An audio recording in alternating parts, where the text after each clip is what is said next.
I wish we had Jimmy Butler here. Ben, looking at inbound. Over, let's see, looking. Over to Tobias Harris. Tobias Harris, shoot! No, goes inside to Embiid. Embiid almost loses it to Scott for three!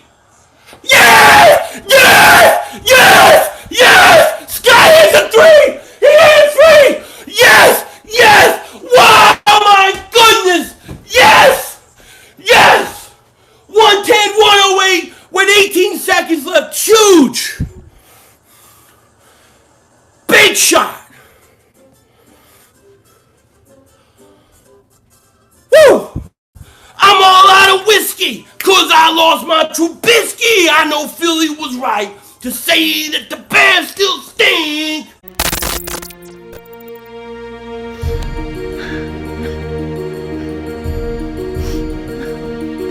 Kick the red, double move on the red.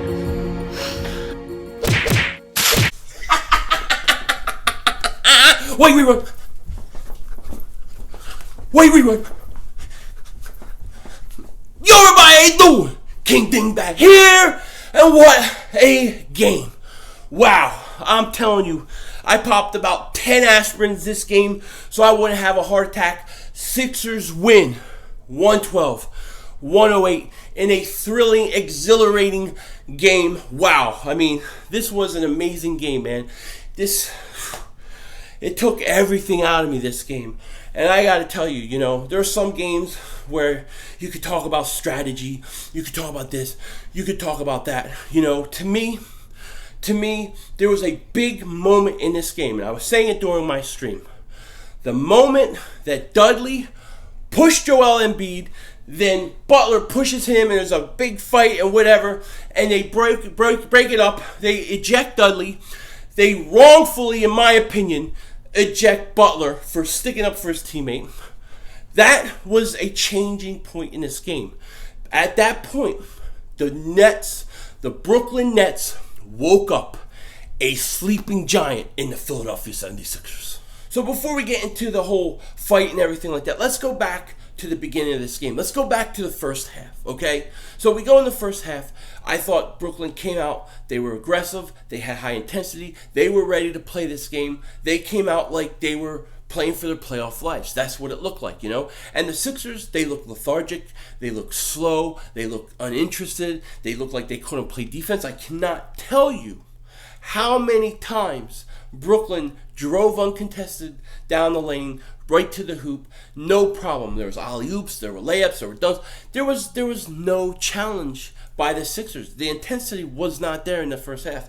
It didn't look good. And then some of Brett Brown's decisions, especially some of the lineup, some of the guys that he had on the court at the same time, I didn't understand it. It seemed like to me the only two guys that really played in the first half was Tobias Harris and Jimmy Butler. Now, it might not have been the case, but it looked like it. I don't know sometimes what Brett Brown does with his rotations and stuff.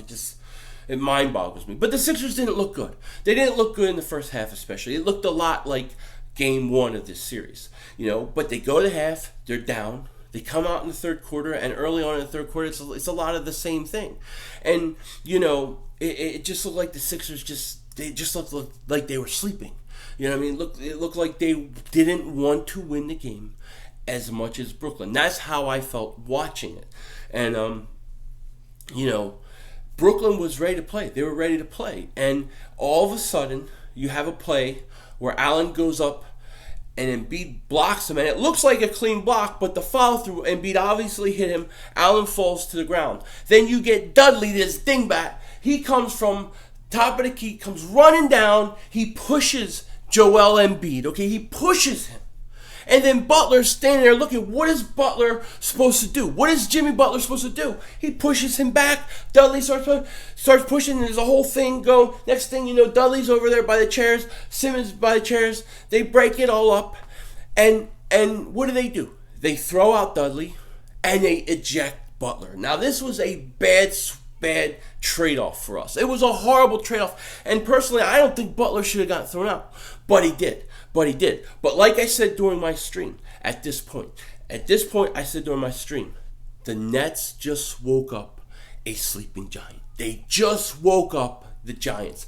Because To that point, I didn't think the Sixers were going full 100%, all effort, everything they had. I felt like they were just kind of going through the motions. You know what I mean?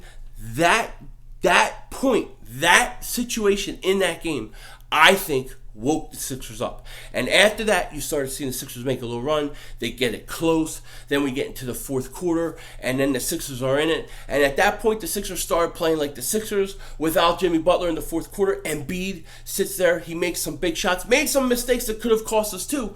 But at that point, in my opinion, this game was all about effort. It was all about effort and desire and heart. And when Dudley did that and that whole fight thing ensued, I think the Sixers woke up. They woke up a sleeping giant, and the Sixers went to work, and they double moonwalked. That ass. And then there was a big shot by Scott in the corner. Unbelievable three-pointer. And the Sixers close this thing out, man. Now they're up 3-1 with a home game to close this thing out on Tuesday. It was a beautiful thing. But, you know, when I look at this game, to me, I'm always going to think about that moment where they were fighting, because I really think that the Sixers woke up. You woke up a team who is more talented than you. You woke them up. You got them pissed off. You got their heads back in this game. And the intensity level for the Sixers shot through the roof at that point. And it wasn't there for 3/4 of the game, or at least 2.5 quarters of the game. No doubt about it. So I really am always going to think about this game in terms of that point and the Sixers being woken up by the Nets. Nets, big mistake. Dudley should have stayed out of it, shouldn't have done anything, and maybe the Sixers wouldn't have changed the way they were playing or their intensity level, but they did. And you know what? The Sixers win. So let's look at some of the statistics right now. I mean, to me, I really feel like this is one of those games. It's not so much a statistical game. It's an effort thing. It's an effort and it's an intensity thing, and it was a heart thing. And from that point on, I kept saying in my screen, the Sixers are going to win this game. They just woke up a sleeping giant, and they did, and the Sixers win. And this game was incredible. It really was. So Embiid, who is hurt, who's been playing hurt, finishes with 31 points, 16 rebounds, 7 assists, and 6 blocks. I mean, the guy's not even playing that much, especially in the first half. He had ice on his knee. One time he had a shirt on. I'm wondering, is he even going to come back in? I was thinking before the game, they shouldn't even play him. You already got your split. But they played him. And, you know, Embiid did make some mistakes. He had a really bad pass where he saw J.J. Redick coming down the corner wide open. He tried to get it to him late. It was a turnover. And then this was late in the fourth quarter, and I think D'Angelo scores a three-pointer or something, and they had a lead. But for the most part, in the fourth quarter, Embiid hit some big shots when we needed. He finishes, like I said, 31 points. Tobias Harris, he has 24 points, 8 rebounds, 6 assists. Ben Simmons, 15 points, 8 rebounds, 8 assists.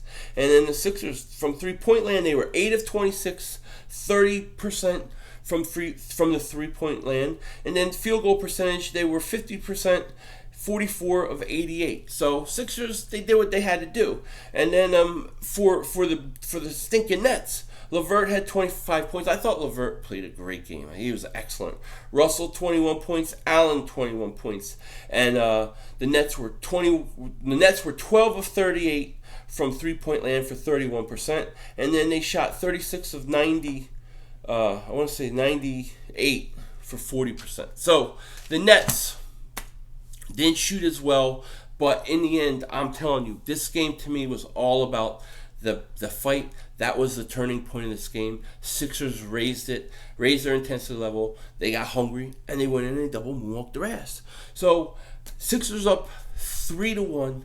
And I feel great about this. I feel like we can close this thing on Tuesday. I feel like we will. We can have a nice cigar video, and we can get ready for the draft Thursday and look forward to the second round. But this is a big gut check win for the Sixers. This was a win that was made by heart and effort, and I love it. And then some big shots down the stretch, and it's just a great game altogether. So let me know what you think about this game. This game took a lot of energy out of me for sure. With that said, take care. Talk to you later. And don't be a dingbat. Oh, wait.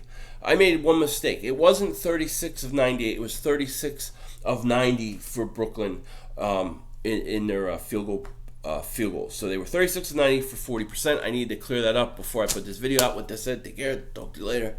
Don't be a dingbat. Enjoy the win.